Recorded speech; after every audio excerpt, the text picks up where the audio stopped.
ॐ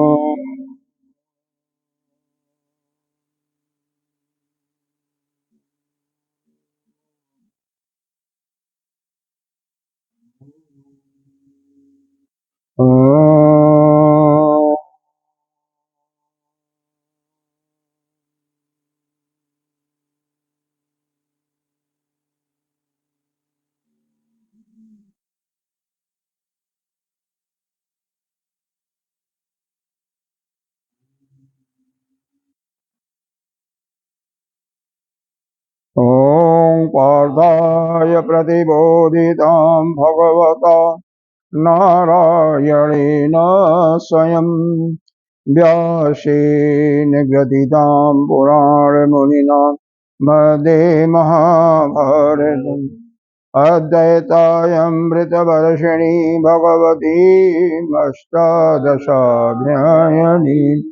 अम्ब त्वामनुसन्दधामि भगवत् गीते भगवद्गीता नमस्तुते व्यास विशालबुद्धे पुल्लारविन्दाय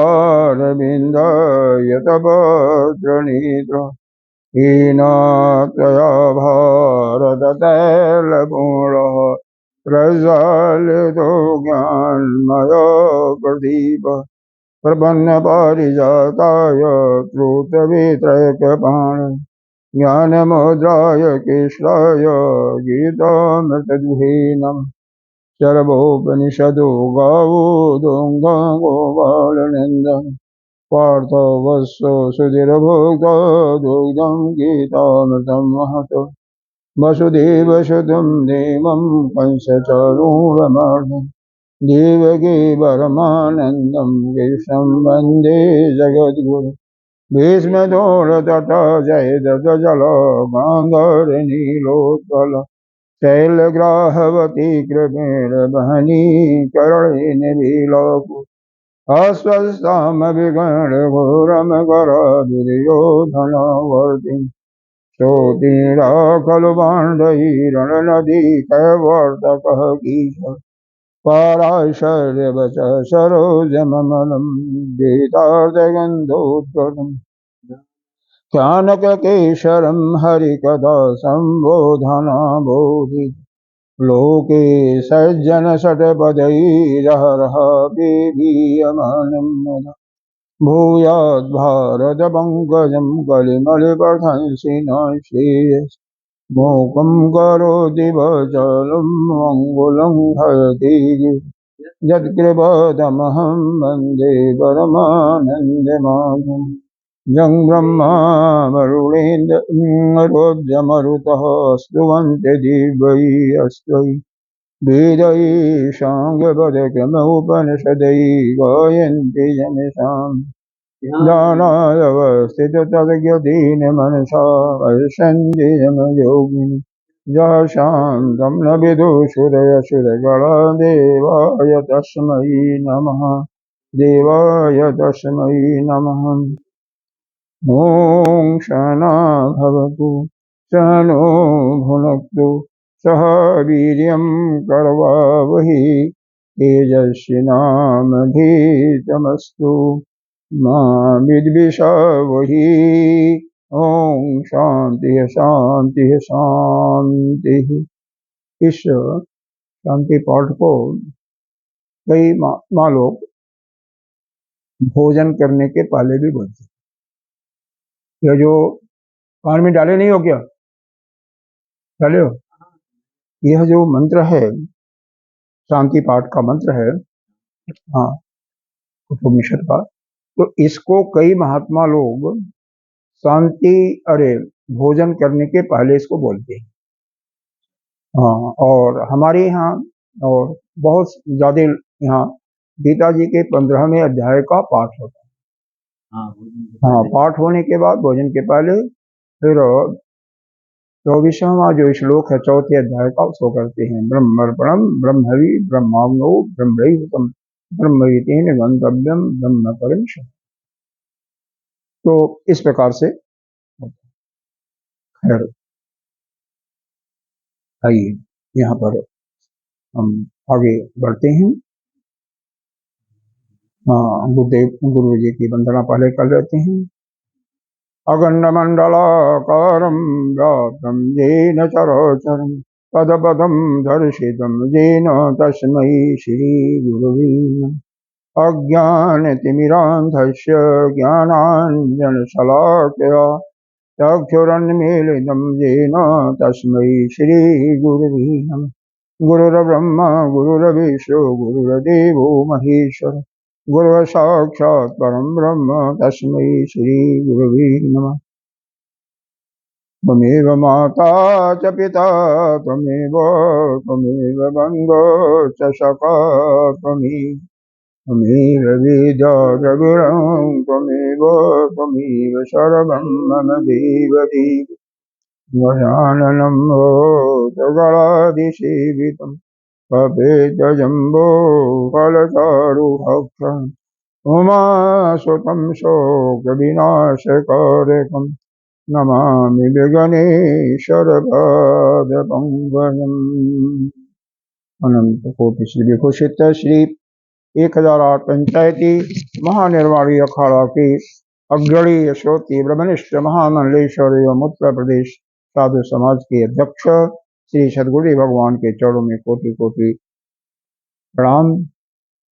यहाँ के जो अधिष्ठान देव हैं उनको प्रणाम करते हुए सभी भक्तजनों के हृदय में विराज उस आत्मस्वरूप परमात्मा को नमन करते हैं। आइए छठे अध्याय का 10वां मंत्र से आगे बढ़ते हैं। जोगी जुंजीत सततम आत्मानं रहसि स्थितः एकाकी जदचेतात्मा निराशीय परिग्रह शुचौ देशे प्रतिष्ठाय स्थिरम् आसनम् आत्मनः न अत्युषितं न अतिनीचं चैलाजिनकुशोत्तरम्। क्या श्रद्धा भगवान ने बताया, पीछे भगवान ने बताया था कि हमारी जोगी की जो ध्यान कर रहा है उसकी स्थिति कैसा होना चाहिए कि सततम आत्मानं रहस्य चेतः, वह अपने आत्मा में ही लगातार वह स्थित हो। कैसे हो? एकाकी हो।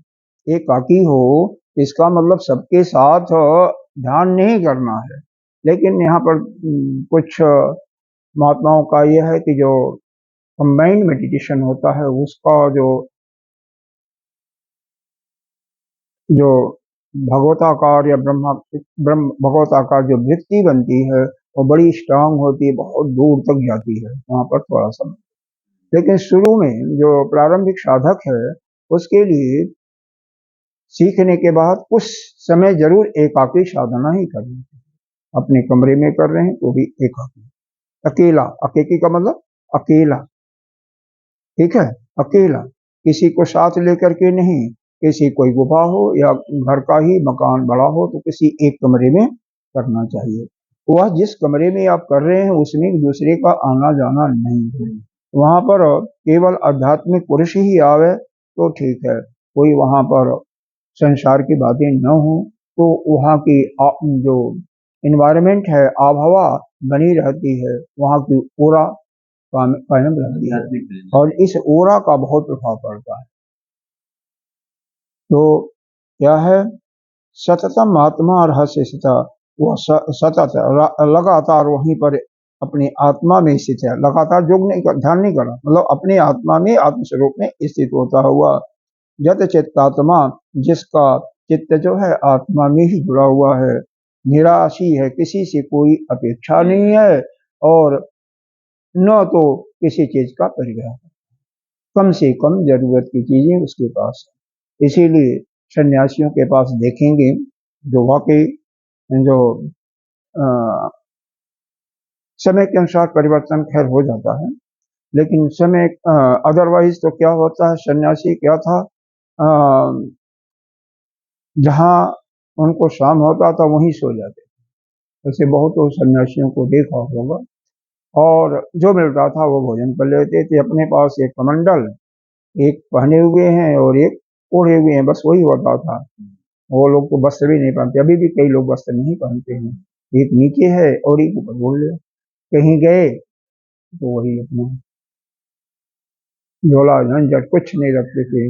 अधिकतम गीता जी की पुस्तक है, मगर छोटा सा झोला है, और श्रीमैन मस्तक, इसके अलावा शायद ही कोई पुस्तक उनके पास हो।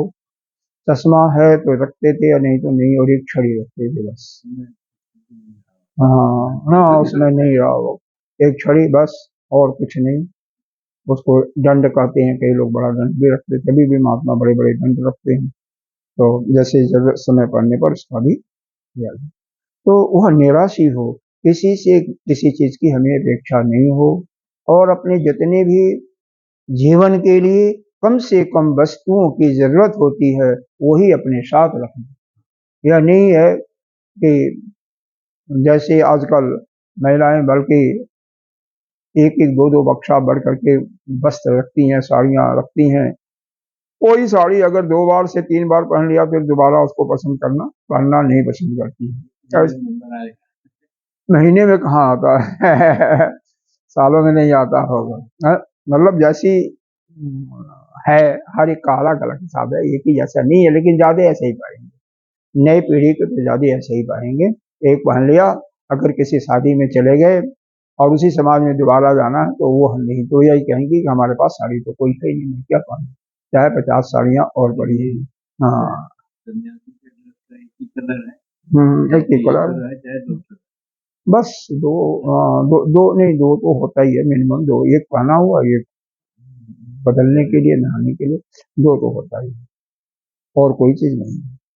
तो ऐसा साधक जो है अपना ध्यान कर रहा, तो कैसे करे, कैसा स्थान होना चाहिए, उसके विषय में यह 11वें श्लोक में भगवान ने बताया। सुचौ देशी, जो स्थान पर बैठ रहे हैं वह पवित्र हो। ऐसा नहीं है कि जहां मर्जी हुआ वहीं बैठ, नहीं, पवित्र हो। या नदी का किनारा है तो सबसे पवित्र है, जहाँ घासुगर है, नदी का किनारा है, सबसे सुंदर है, हमेशा पवित्र है। वहां पर एक अगर कोई नोछा भी बिछा लिया तो भी चलेगा, और नहीं तो अब कच्चा मकान है तो उसको गोबर से लिपा हुआ है, कम से कम दूसरे तीसरे लिप दिया जाता है, झाड़ू बहारू डेली होता है, या पक्का है तो झाड़ू पोछा लगाना चाहिए, पवित्र होना चाहिए, गंदगी नहीं होना चाहिए। स्थिरम आसन आत्मन, और वासन कैसा हो, स्थिर हो। यह नहीं कि हिलडुल वाला हो, मान लो इस पर बैठे हो तो हिल रहा है, नहीं, बिल्कुल स्थिर आसन होना चाहिए। स्थिरम आसन आत्मनम, आत्मा शब्द यहाँ पर शरीर के लिए है, जिससे वह शरीर आपका किसी स्थिर आसन पर प्रतिष्ठा है, मतलब उसको स्थित कर दिया आपने, ठीक है। प्रतिष्ठा का मतलब अचल पूर्वक, तो मतलब इसमें कोई हिलडुल नहीं है, बैठा हुआ शरीर, ठीक है। न अति उश्रितम, न अति नीचम, न तो ज्यादा ऊंचा हो न ज्यादा नीचा। जो पृथ्वी है उससे बहुत ज्यादा ऊंचा भी नहीं, उससे बहुत ज्यादा नीचा नहीं। ऊंचा होगा तो गिरने का डर रहेगा, और नीचा होगा तो आपको निद्रा महारानी का भी आगमन हो सकता है, थोड़ा सा जैसे अभी बताएंगे। और क्या बताया फिर, चैला जिन कुशोत्तरम, चैला जिन कहते हैं मृग छाल या हिरण का छाल, उस पर पहले लोग महात्मा लोग बिछाते थे, मृग छाल बिछाते थे, और उसके ऊपर मृग छाल के ऊपर एक धुली हुई सफेद चद्दर बिछा दिया, बस 2-3 करके पाषण के बराबर, जिससे हो जाए। उसके बाद और कुछ नहीं। अगर मान लीजिए मृग छाल नहीं है तो फिर क्या करो, तो कहते हैं कंबल, कंबल, क्योंकि मृग छाल के आसन पर ध्यान करने का तात्पर्य यह है कि वह पृथ्वी का कुचालक है, पृथ्वी सुचालक होती है, तो जिससे आपके शरीर को जो निकलने वाली वेव्स हैं पृथ्वी से, वो आपको प्रभावित न हो। हर एक का मतलब है। प्रभावित न करें। तो इसीलिए ना बहुत नीचे नहीं किया ना, प्रभावित होगा, चंचलता आ जाएगी। तो इस प्रकार से आपको बैठना।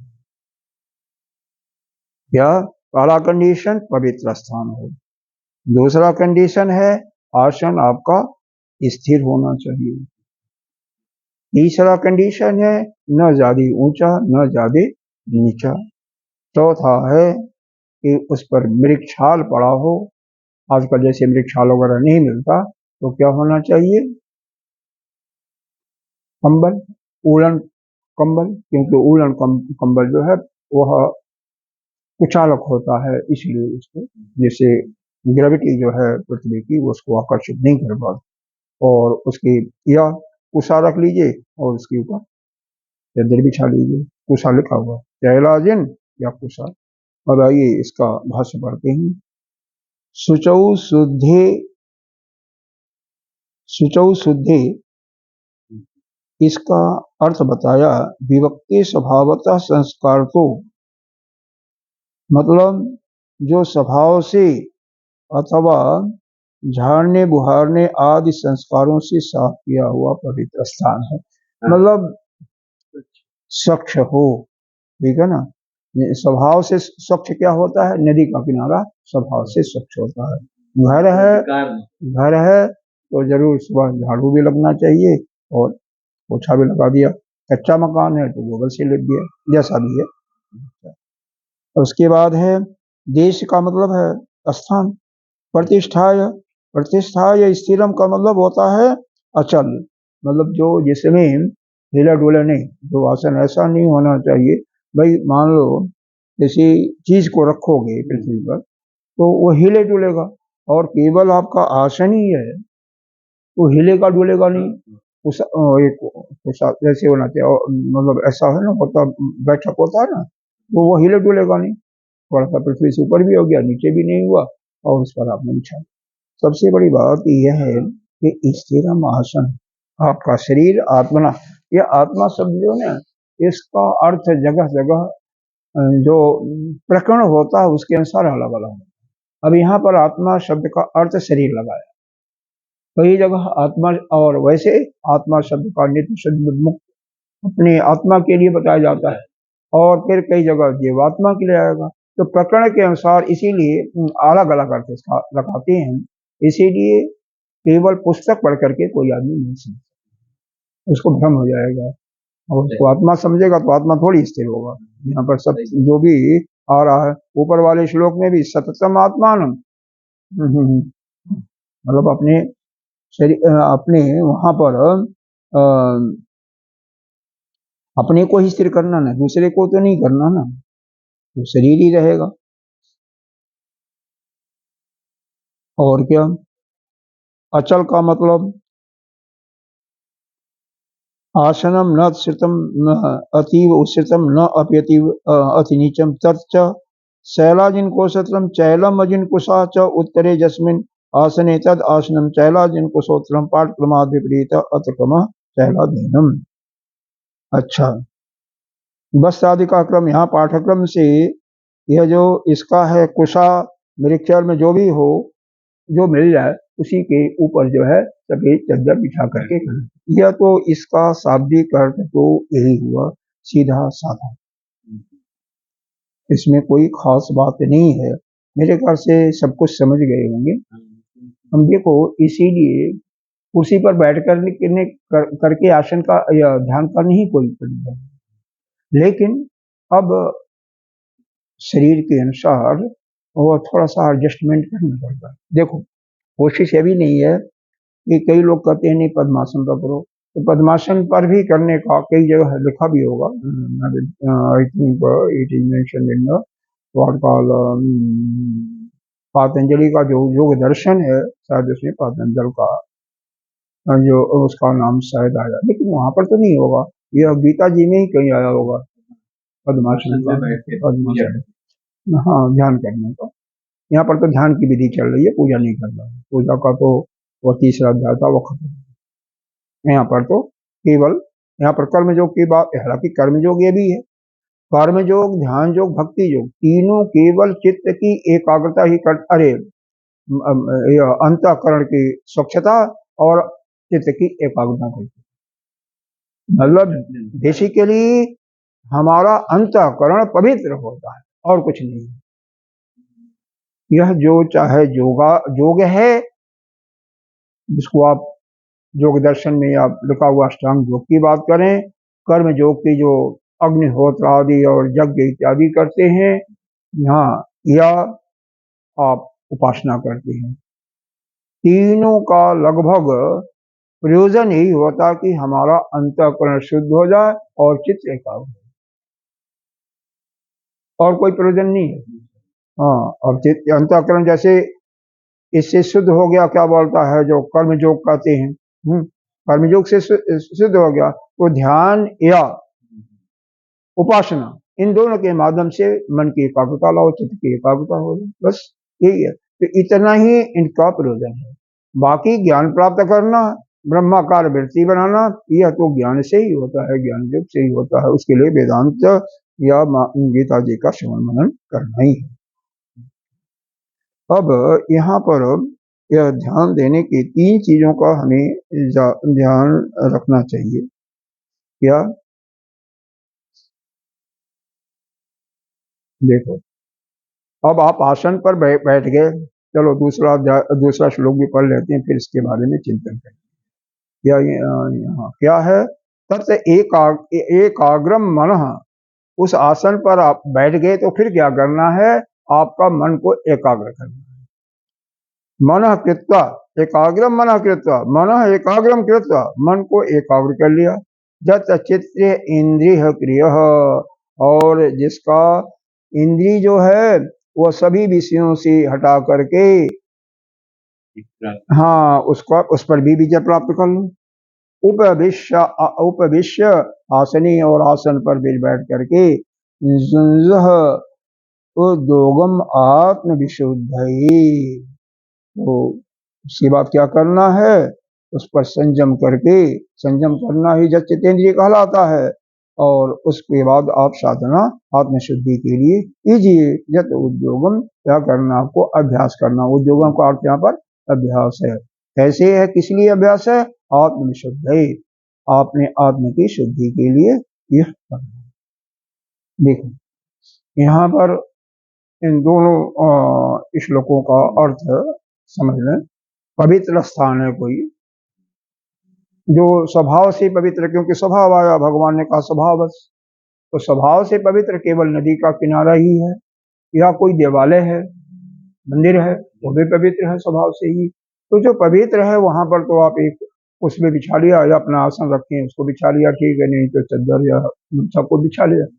और जो नहीं है, घर है, तो निश्चित रूप से उसको झाड़ू बहारू, यहाँ पर स्पष्ट रूप से झाड़ू बहारू के लिए लिखा भी हुआ है, झाड़ू बहारू पोछा करके, और कपड़ा शुद्ध होना चाहिए नित्य प्रति। वृक्षाला है, नहीं है तो कुशा है, जो भी मिलता है, और उसके ऊपर जो है चद्दर होना चाहिए। चद्दर नित्य प्रति नहीं तो दूसरे जरूर धुलना चाहिए, साफ होना चाहिए। उस कमरे में कोई किसी का, अन्य का, सांसारिक व्यक्ति का न आवागमन हो, न संसार के किसी चीजों की चर्चा हो, सर कोई मतलब ही नहीं है। केवल ध्यान, ओम का जाप, या किसी भी मंत्र का जाप, भगवान का नाम, हरिओम हरिओम। यहाँ जाप में भी थोड़ा सा ध्यान, क्यों अगर जाप के साथ करते हैं तो दो ध्वनियों के बीच में इतना अंतर हो जाए, इतना अंतर रखना आवश्यक है कि जिससे बीच में कोई वृत्ति न बने। और बीच में वृत्ति दोनों के अंतराल में बनने लगा तो उसी समय आप हरिओम या ओम नमः शिवाय जिसका भी पाठ करते हैं कर दें। जैसे मान लो हमने यह किया,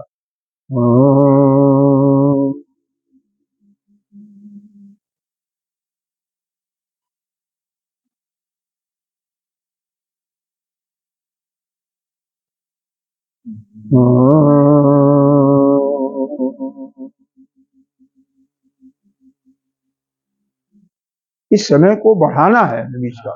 क्यों? कि हमारा जो मुख्य प्रयोजन है कि हमारे चित्त के अंदर कोई वृत्ति न उठे। तो जितना समय में वृत्ति नहीं उठती है, वह अभ्यास करके धीरे धीरे बढ़ाना है ना। यह नहीं कि ओम ओम ओम कर, उससे कोई लाभ नहीं है। जो उद्देश्य है कि बीच का जो गैप दिया जाता है उसमें कोई वृत्ति न उठे, और फिर या तो स्वाभाविक रूप से उसी मंत्र का जाप होता रहे। जो भगवान के जिस मंत्र का जाप कर रहे हैं, ओम नमः शिवाय का, ओम कृष्णाय नमः, राधे राधे, जो भी मंत्र का जाप कर रहे हैं, बीच में जब गैप देंगे तो उस गैप में अन्य कोई वृत्ति न उठे, अन्य कोई विचार मन में न आए। जैसे आने लगे तैसे आप मंत्र का जाप से तरीका क्या है, तो इसके लिए यहाँ पर तो नहीं बताया गया, लेकिन भाष्य में नहीं बताया गया, लेकिन इसको सुनिए कैसे करना है। मान लो 3 बार आप जाप करते हैं किसी भी मंत्र का, भगवान के किसी मंत्र का जाप, ओम शब्द है, हरि ओम है, ओम नमः शिवाय, कोई भी आप अपनी श्रद्धा के अनुसार 3 बार किए। 3 बार किए, बीच में जो गैपेज होता है उस समय कोई वृत्ति नहीं उठनी चाहिए। जैसे वृत्ति उठे फिर दोबारा शुरू कर दो। कोशिश करो इसका समय ड्यूरेशन जो है बढ़ने का, ड्यूरेशन बढ़ने का, वृत्ति न उठने का, क्योंकि हमारा मुख्य प्रयोजन है कि वृत्तियां न उठें कम से कम।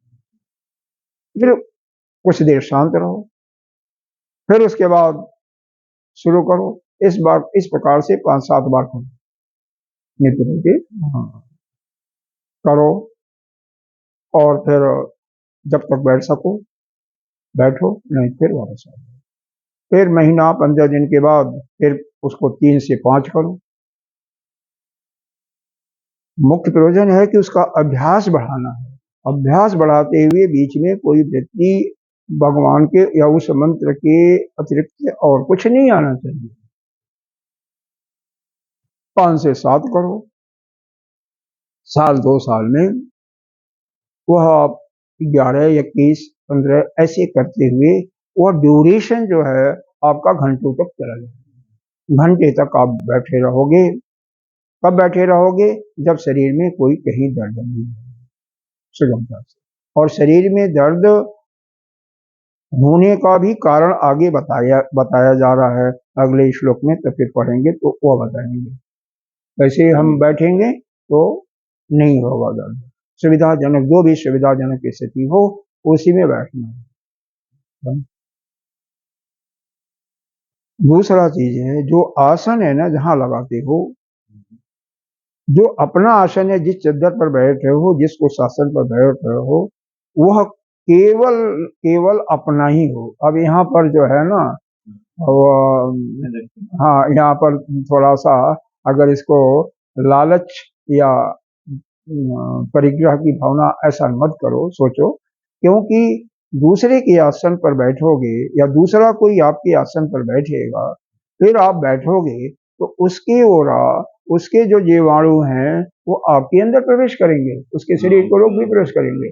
इसीलिए किसी का जूता पहना हुआ, किसी का चप्पल पहना हुआ धारण नहीं करते, किसी का वस्त्र भी नहीं करते हैं। हमारे पुराने लोग नहीं करते थे, माता पिता या दादा दादी। अब तो यह हो गया किसी का पहना, कोई मतलब नहीं। लेकिन वास्तव में दूसरे का, अरे एक बार मैंने गुरुदेव को देखा था, एक बार किसी को उनका जो कोई दिया, कोई धारण कर लिया ना, फिर दोबारा उसको नहीं पहनते थे, लेते नहीं कोई भी चीज।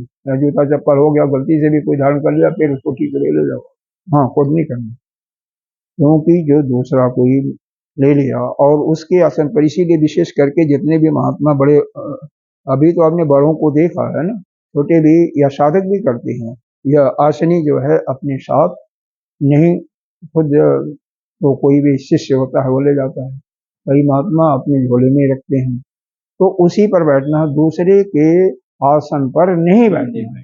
दूसरे का बिछाया भी हुआ तो भी उस पर अपना आसन पर लगाएंगे। फिर यहाँ पर सुनाई स्पष्ट दे रहा है ना, और तेजी से बोलना हो तो बोल नहीं करता, ठीक है। पवित्र हो, दूसरा का आसन नहीं हो, आसन स्थिर हो, हिलडुल न हो, और न बहुत ऊंचा जमीन से न बहुत नीचा हो, और नीचे मृक्षाला या पुष्कासन, और उसके ऊपर चद्दर, सफेद चद्दर जो कि धुली हुई चद्दर की का इस्तेमाल करना चाहिए। दोनों समय या तीनों समय ध्यान करना, सीधा समय ऐसे करना। बीच का जो मंत्र का सहारा लेने, वहां माला नहीं लेना, वहां पर माला का सहारा नहीं है। अब जब अपने आप उस मंत्र का जाप आता रहे, फिर उसकी जरूरत वो भी नहीं है प्रयास करने की। अप्रयास से वह मंत्र का जाप चलता रहे तो धीरे धीरे आप ध्यान में चले जाओ। अब ध्यान के जाने के लिए यहाँ पर आप यह देखिए, मन की एकाग्रता करने के यहाँ पर 3 प्रकार से जो विक्षेप होता है, 3 प्रकार से। देश को लेकर के, देश का मतलब किसी पर्टिकुलर विशेष स्थान को लेकर के, किसी वस्तु को लेकर के, या किसी व्यक्ति या मनुष्य को लेकर के, इन 3 प्रकार से। अब स्थान से भी आपको राग देश हो सकता है कि यह स्थान यही हमारा ठीक है, और यह भी हो सकता है कि यहाँ पर तुम्हारा ध्यान लग जाता, दूसरे जगह नहीं। तो इससे भी यह जो आसक्ति है ना, यह भी नहीं होनी चाहिए। धीरे धीरे, हाँ, प्रारंभिक स्टेज में प्रारंभिक कोटि के जो साधक हैं उनको एक ही स्थान पर करने का नियम भी बताया गया है, उनको तो नहीं परिवर्तन करना। लेकिन जैसे जैसे प्रवीणता होती जाए, प्रवीणता होने के साथ साथ यह ध्यान रखना है कि उस पर्टिकुलर आसन से आपका राग न उत्पन्न, तो राग न हो, और दूसरे कहीं ऐसे आसन जगह आए तो वहां से देश न हो।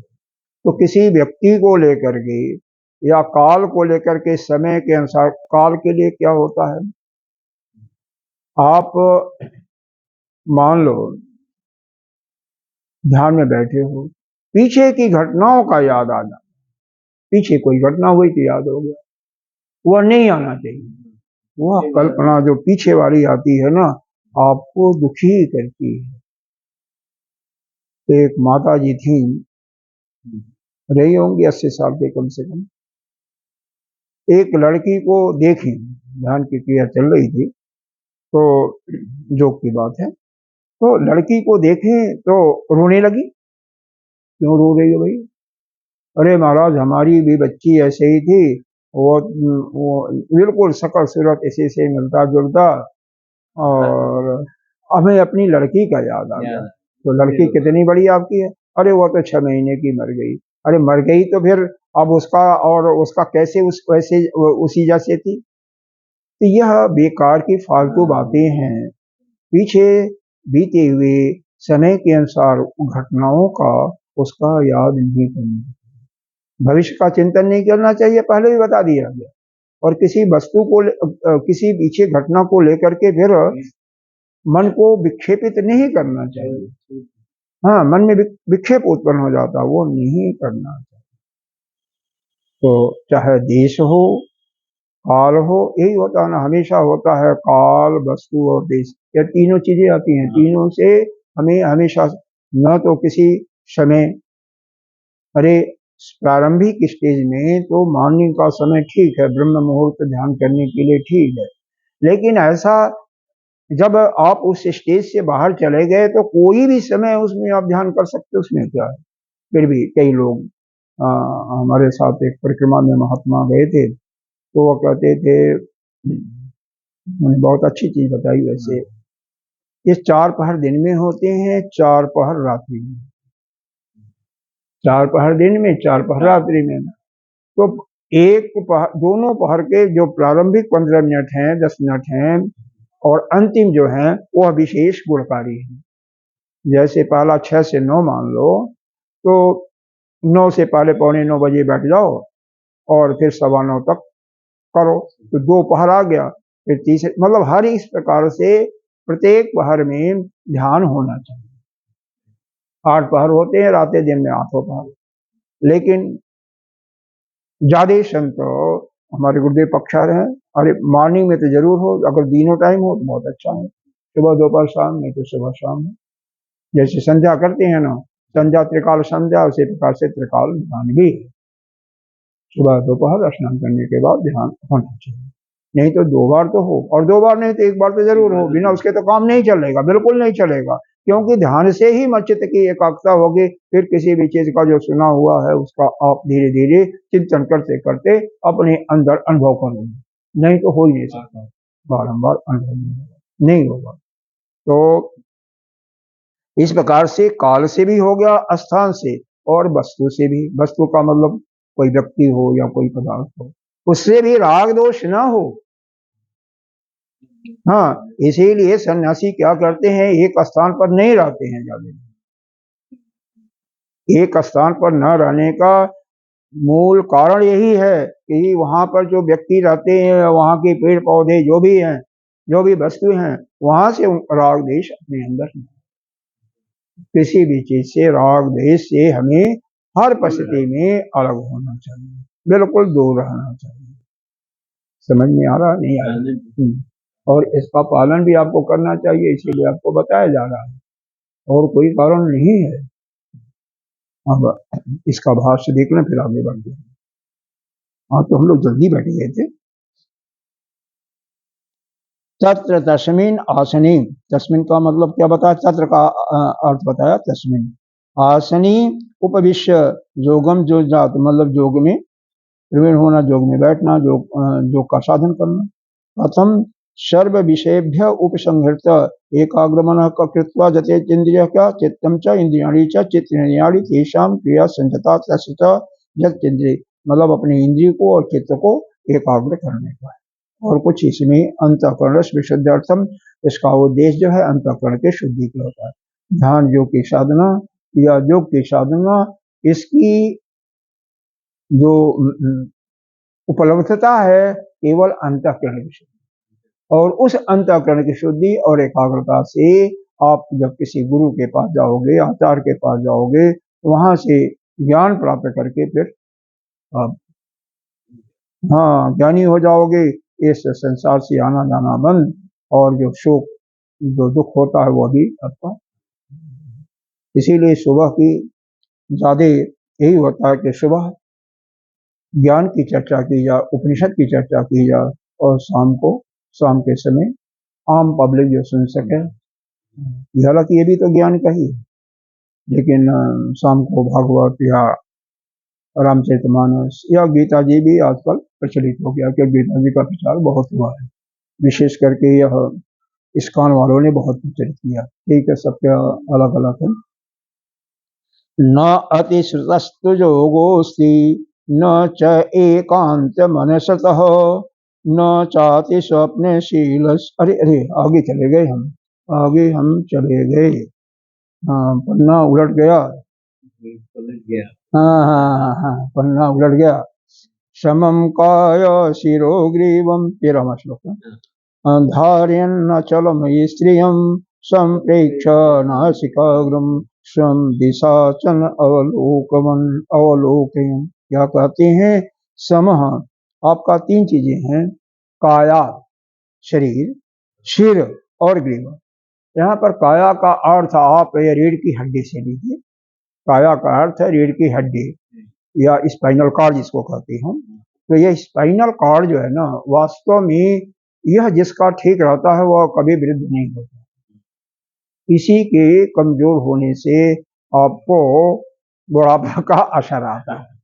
इसीलिए कभी भी बैठो तो यह जो यहाँ पर बताया गया है, प्रायः शिरो ग्रीव, यह तीनों सम अवस्था में, तीनों एक लाइन में।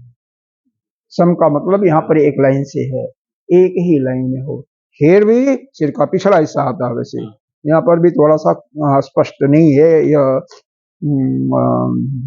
क्या बोलता है, टीका में स्पष्ट किया होगा। और यह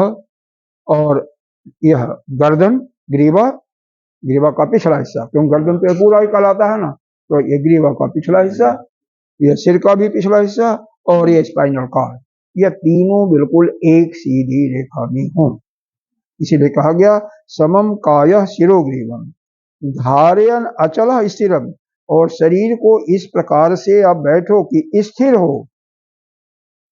शरीर को इस प्रकार से बैठो, यह दोनों हड्डियां जो हैं, यह दोनों हड्डियां, पूरा शरीर का भार इन हड्डियों, किसी एक हड्डी पर जब ज्यादा होगा ना, जैसे कहीं भी तभी पैर सोता है, पैर सोता है, पैर में चींटी काटती है, उसका कारण यही है। अब बोझ तो है शरीर का, अब वो शरीर का बोझ पड़ रहा है तो कहाँ पड़ रहा है, कहाँ पड़ रहा है। इसीलिए जो आपको सुविधा लगे आसन, वैसे सुखासन का बात यहाँ पर किया गया है, सुखासन में बैठिए तो सबसे अच्छा। ज्यादा संत लोग, हमारे गुरुदेव भी सुखासन के पक्षधर हैं, तो सुखासन में बैठ करके एवं साधना सदन में भी सुख आसन की बात की जाती है।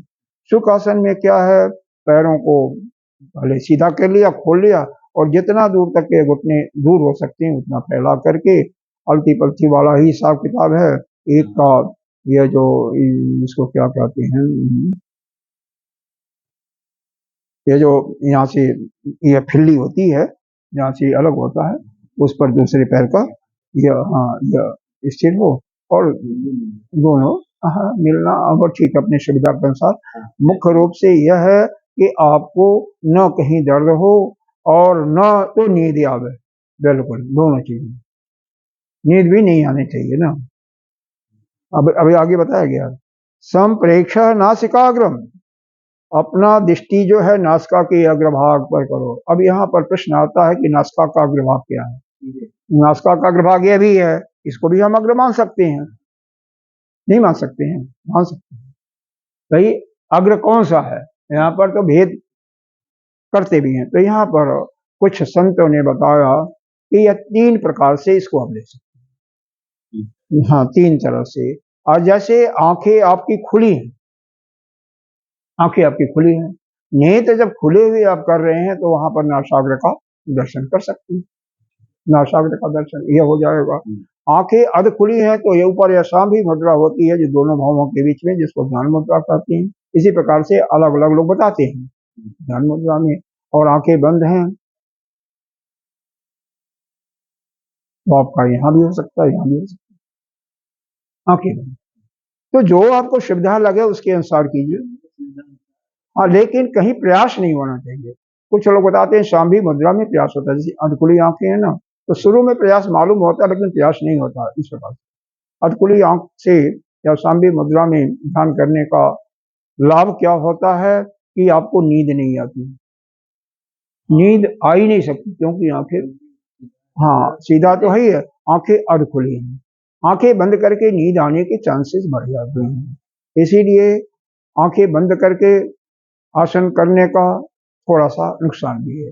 लेकिन प्रारंभिक कोटि के साधकों के लिए अगर शांभवी मुद्रा में करेंगे तो उस पर जोर पड़ेगा, प्रयास करना पड़ेगा। पहले उस शांभवी मुद्रा का अभ्यास करके परिपक्वता आ जाए, फिर तो अध खुली आंखों से ध्यान करें। और बिल्कुल खुली आंखों से ध्यान करेंगे तो चित्त बाहर के विषय में भ्रमण करेगा, कर सकता है। तो जब तक परिपक्वता न आवे, अभ्यास गहरा न हो जाए, तब तक बंद नेत्रों से करना चाहिए। बंद नेत्रों से करो, फिर बाद में यह मुद्रा का अभ्यास हो तो खुली हुई अधखुली आंखों से करो। और जब और ध्यान की गहराई में और किसी भी बाहर की वस्तुओं से आप पर कोई प्रभाव ही नहीं पड़ता है, आप निर्लिप्त रहते हो, तो आंखें खोल के करो। लेकिन यह ज्ञानियों के लिए है, हम प्रारंभिक कोड के साथ को नहीं है? यह एकाग्रता बढ़ती है, इसको ज्ञान मुद्रा कहते हैं, इससे एकाग्रता बढ़ती है। और सबसे सुंदर आसन, क्योंकि थोड़ा सा प्रयास होता है यहाँ पर, तो सबसे सुंदर बताया गया बाईं हथेली गोदी में, दाईं हथेली उसके ऊपर, और शरीर ढीला, मतलब शरीर पूरा का पूरा शिथिल हो, कहीं शरीर के किसी भी भाग में कोई प्रयास न मालूम हो, अप्रत्याशित शरीर हो, ठीक है। उसी प्रकार से आपने ध्यान बिना प्रयास पूर्वक या अपनी दृष्टि को कर लिया। हाँ, सब चीज बता रहे हैं कि इस तरह से करेंगे। हाँ, अब बशर्ते आप समझो तो, आप समझे कोई नहीं तो फिर कुछ नहीं है। हाँ हाँ, सब बेसिक चीजें ही हैं, और क्या है। अच्छा, अब इसका भाष्य हम देख लेते हैं। हाँ, तो पहले का तो समम काया शिरोग्रीवम, इसमें तो कुछ बात नहीं है, सीधे है, सिर और काया और ग्रीवा सीधा होना चाहिए। अचलम मतलब सीधा हो, धारण करना वही सीधा एक लाइन में हो। चलन संभवती अतो विषनष्टि अचलम अस्ति, क्योंकि अचलम विशेषण क्यों दिया गया? समान भाव से धारण किए हुए कायाद का भी चलन होना संभव है कि अगर समान भाव से शरीर धारण किए हो तो यह शरीर का भी चलन होना संभव हो जाता है, इसीलिए असंभव अचलम शब्द कहा गया है। अचलम मतलब यह है कि शरीर में किसी प्रकार का हिलडुल न हो, सीधी बात यह। स्वनासिकाग्रम संप्रेक्ष सम्यक प्रेक्षणम, तो सीधे रूप से उसको देखना, दर्शन कृत्वा नासिका का अग्रभाग। यहाँ पर यह नासिका का अग्रभाग जो मैंने बताया है वो नहीं लिखा हुआ कि यह है यह है यह है, ये तो संत लोग बताते हैं कि नहीं, यहाँ पर आप तीनों मान सकते हो। और अधखुली आंख का क्या फायदा, कहाँ पर होगा, और खुली आंख का क्या होगा? अधखुली आंखों का तो योग दर्शन में, शास्त्रों में, बड़े बड़े दूसरे शास्त्र योग दर्शन में तो नहीं लिखा हुआ, लेकिन दूसरे शास्त्रों में लिखा हुआ है, जो कि जो पुस्तकें हैं उसमें यह लिखा हुआ है कि शांभवी मुद्रा, अधखुली मुद्रा से यहाँ पर ध्यान ऑटोमेटिक चला जाता है। लेकिन प्रयास से होता है ना, जब ध्यान में बैठोगे तो अप्रयास से, बिना प्रयास किए हुए, तो इसका अभ्यास पहले करना पड़ेगा, फिर जा करके यहाँ पर। हाँ, नहीं तो बंद करके इसमें तो कोई प्रयास नहीं है। यही है, अपने मन पर काबू रखो, निद्रा में आ गए, निद्रा में आने का आगमन आ गया तो सब बेकार हो गया। फिर भी कोई नुकसान नहीं वाला, चिंता मत करो, मस्त रहो। आ भी गई तो भी आपकी थकावट ही दूर होगी ना। धीरे धीरे धीरे धीरे नित्य प्रति अभ्यास करते रहोगे, आप चिंतन करते रहोगे मंत्र का, तो वह निद्रा ऑटोमेटिक गायब हो जाएगी। इतना है कि ध्यान के पहले बहुत थक करके आए हो तो अपना आराम कर लो, शरीर का से युक्त होगे तो नींद आ सकती है। कोई ज्यादा, कोई फौरा चला करके आए, कोई कुश्ती लड़ करके आए, कोई दौड़ करके आए, फिर इसमें ध्यान करने बैठ जा तो निश्चित रूप से सो जाएगा। इव शब्दों लुप्तो दिष्टव्य न ही स्वनासिका अग्र संप्रेक्षण विधित्वम, के यहाँ पर कह रहे हैं संप्रेक्ष के साथ इस शब्द लोग समझना चाहिए, यू का कोई अर्थ नहीं है। अपनी नासिका के अग्रभाग को देखने का विचार करना यह ठीक नहीं है। तो क्या है, बस नेत्रों के दृष्टि को विषयों की ओर से रोक करके वहां स्थापन करना इष्ट है। कह रहे हैं अपनी नासिका को देखने का कोई अभिप्राय नहीं बनता है, बल्कि विषय उनमें नहीं आना चाहिए, उन्हें नेत्रों में विषय से हटा करके और उनका स्थिर करना ही यही इष्ट होता है। यह अपना, यह शंकराचार्य जी का, हमारे जो आदि गुरु शंकराचार्य जी हैं उनका मत है कि दृष्टि का, इसका मतलब केवल यही है इसका प्रयोजन कि बाह्य वस्तुओं का, हाँ उनका, हाँ उनके ओर से कोई विक्षेप न हो। किंग तरही चक्षुषो दृष्टि सन्निपात, तो क्या वह दृष्टि स्थापन करना अंतःकरण के लिए, समाधान के लिए जरूरी है, तो उसके लिए बताते हैं स अंतःकरण समाधानो अपेक्षो विविक्षित स्वनासिकाग्र संप्रेक्षण एव चेद विविक्षित मन तत्र एव समाधीयते न आत्मनि, क्योंकि यदि आप अपने नासिका के अग्रभाग को देखना ही विधेय माना जा तो फिर मन वहीं स्थित होगा, आत्मा में नहीं। इसीलिए अगर इसको जबरदस्ती आप यहाँ पर टिकाओगे कि नासिका के अग्रभाग को ही देखो, यहाँ देखो, तो यह हमारा मन जो कहाँ पर स्थित होगा, यही स्थित होगा। और वास्तव में मन को अपने जो नित्य शुद्ध आत्मा है उसमें हमें स्थिर करना, तो हमारा मन तो यहीं पर स्थिर हो जाएगा, यहाँ हो जाएगा, यहाँ हो जाएगा। इसलिए शंकराचार्य जी के मत से मन को तो अपने आत्म स्वरूप में स्थित करना है।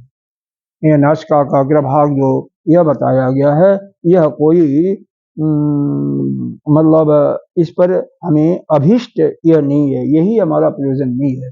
हमारा प्रयोजन क्या है कि हमारा मन अपने आत्म स्वरूप में स्थित है। तो उसके लिए हम यहाँ पर हो, एक कोई सज्जन थे, तो ध्यान में बैठे पहले पहले, तो नासिका के अग्रभाग को गीता जी पढ़े तो अपने श्रीमती जी को बुलाया, भगवान यहाँ आओ बैठो।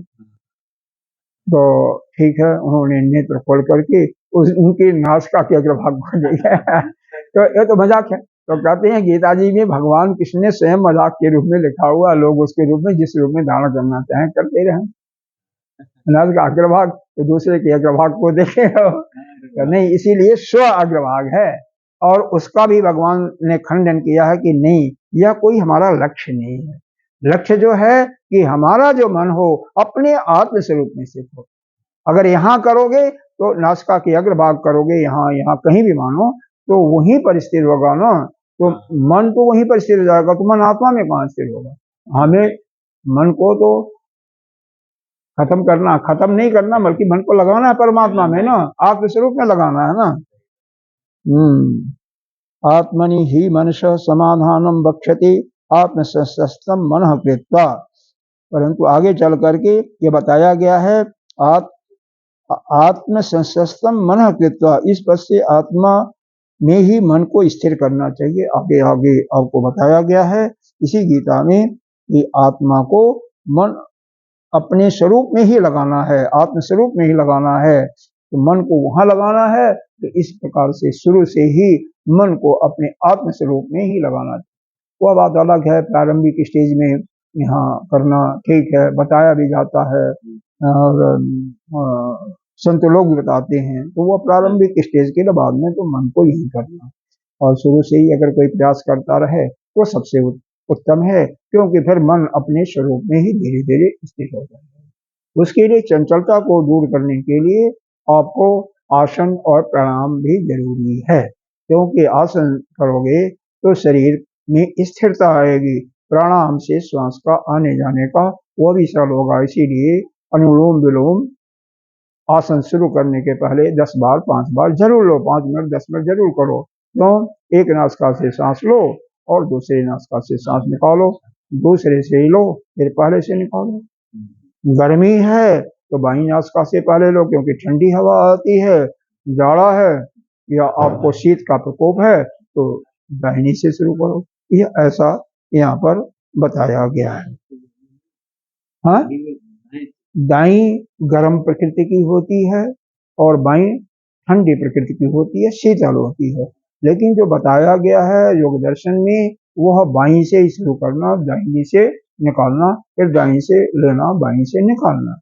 हल्का सा मूल बंद लगाने की भी प्रक्रिया बताई जाती है। मलद्वार और जनेंद्रीय मूल को थोड़ा ऊपर के तरफ से खोलना। ऐसा करने से आपका एक तो बवासीर की जिनकी प्रॉब्लम होती है वो भी दूर होती है, कॉन्स्टिपेशन दूर होता है, तो हाँ विशेष लाभ होता है। लेकिन हल्का सा रुकेंगे तो। अब आगे बताया जा रहा है, तथा अन्य दिशाओं को न देखता हुआ दिशा च अनवलोकन, इसमें आया है मंत्र में, दिशा च न अनवलोकन, अन्य दिशाओं के तरफ मन न जाए, बीच बीच में दिशाओं की ओर दृष्टि न डाले। ऐसा नहीं, आप ध्यान कर रहे हो तो अपनी दृष्टि को खोल करके देखो कौन आ रहा है कौन जा रहा है, नहीं, बिल्कुल नहीं। चारों तरफ किसी तरफ ध्यान और न जाए। असल में है क्या, आपका यह रीढ़ की हड्डी यानी स्पाइनल कॉर्ड, यह ग्रीवा और यह सिर का पिछला, तीनों एक लाइन में होकर के सम अवस्था में होकर के स्थिरता पूर्वक आप बैठे हो। बाएं हथेली गोदी में, दाएं हथेली उसके ऊपर है, या कोई भी है, यहाँ पर विशेष नहीं बताया गया है। और दृष्टि जो है नासिका के अग्र में बताया गया है, लेकिन शंकराचार्य भाष्यकार हमारे कहते हैं कि मन को अपने आत्म स्वरूप में लगा दो और बैठे रहो, उस आत्म स्वरूप को ही निहारते रहो, देखते रहो। अगर कोई भगवान की मूर्ति को ध्यान रहा तो भगवान की मूर्ति का, जैसे कन्हैया का ध्यान कर रहा है, तो उनके में ही अपना मन लग जाए और यह विचार करे कि उसमें हमारा आत्मा और इनकी आत्मा दोनों एक ही है, वह अलग नहीं है। हमारी आत्मा इस प्रभु की आत्मा से अलग नहीं है, दोनों एक ही है और वही परब्रह्म है। ऐसा विचार करना चाहिए। हालांकि ये चीजें यहाँ पर नहीं मेंशन किया हुआ है। एक आध और पढ़ें, समय तो आपका 1 घंटा हो गया। कर लें 14वां बोल। प्रशांत आत्मा विगत भी ब्रह्मचारी प्रसन्न आत्मा विगत भी ब्रह्मचारी व्रते स्थित मन संयम मच्चित्तो युक्त आसीत मत पर। प्रशांत आत्मा, इसका मतलब आत्मा जो है आपका शांत हो, यानी आत्मा शांत होने का मतलब आपका अंतःकरण बिल्कुल शांत हो। अयम प्रसाद आत्मा। और भी विगत भी कहते हैं डर को, डर भी चला गया हो। हाँ, ब्रह्मचारी व्रते, ब्रह्मचर्य का पालन करते हुए, तो जो ब्रह्मचर्य का पालन करते हुए हाँ अपने अंतःकरण को शुद्ध कर रखा है, शांत कर रखा है, उसके अंदर से डर भी चला गया है और स्थित बैठा हुआ है। मन संयम मचित्तो, और अपने मन को कहाँ वह स्थिर करे, मचित्तो, देखो मचित्तो बताया हुआ है, वह अपने मन का संयम करके, यानी मन के वृत्तियों का उपसंहार करके तथा मुझ में चित्त वाला, यानी परमात्मा में अपने मन को लगा दो, मन को लगा दो। मन संयम में, मन पर पहले संयम करो, संयम करने का मतलब मन के भटकाव को दूर करो, मन आपका स्थिर हो जा, फिर मत चित्त, फिर मेरे ही चित्त में उसको युक्त कर दो, आसित मत पर, मेरे लिए ही उसमें उसको लगा दो। हाँ, और जिसको यहाँ पर थोड़ा सा हमें डिवेट करना चाहिए, कि डिवेट का मतलब थोड़ा सा अलग, कि हमारा चित्त, हमारा जो आराध्य हैं, जो भी हैं, उन्हीं में लगाना चाहिए।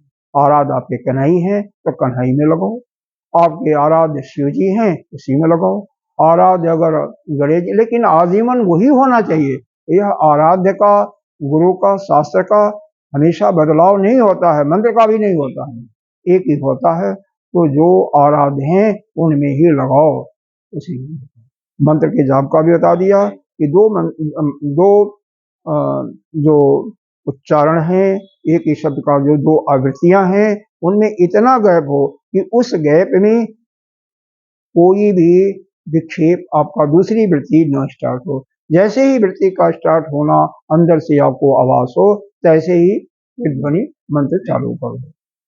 और वैसे तो माला भी साथ में नहीं होना चाहिए, कि मैं फिर माला में लटके रहोगे, केवल अपने मन से, हृदय से जाप होना चाहिए। भाष्य 2 मिनट देख लेते हैं। अंतःकरण का तो बता ही दिया गया, प्रकट शांतात्मा, अंतःकरण जस्सा शांतात्मा, विगत भी मतलब डर चला गया, विगत भयो ब्रह्मचार्य स्थितो ब्रह्मचारिणो व्रतम ब्रह्मचर्यम गुरु शोषादि भिक्षा भुक्तादि तस्मिन स्थितः तनु अनुष्ठाता भय देतम। ब्रह्मचारी का मतलब है कि गुरु के पास रह रहे हो, गुरु के आश्रम में रहे हो, गुरुकुल में रह रहे हो, गुरु की सेवा में हो, गुरु शुश्रूषा, गुरु की सेवा करते हुए भिक्षा मांग करके गुरु को दो, और गुरु जो उसमें से आपको देता है उसको भोजन करते हुए, उसको भक्षण करते हुए तस्मिन् निष्ठि अनुष्ठाता भवेद इत्यर्थ। इसका अर्थ यही है कि उसी में आपके स्थित हो, मतलब पूर्ण रूप से ब्रह्मचारी ही बनो। किम च मना संयम्य मनसो, मन को संयम करने का मतलब क्या हुआ, मनसो वृत्ति संग्रत, मन पर विजय प्राप्त करो। मत चित्तो का मतलब मई परमेश्वर चित्तम जस अयम मो चित्तो, जो भगवान स्वयं कह रहे हैं, मुझे परमेश्वर में ही अपने चित्त को लगाओ। ये सीधा स्पष्ट है, मई परमेश्वर चित्तम जस अयम मत चित्तो, अयम मत चित्तो का मतलब मेरे, जो मैं परमेश्वर हूं, मेरे में ही लगाओ।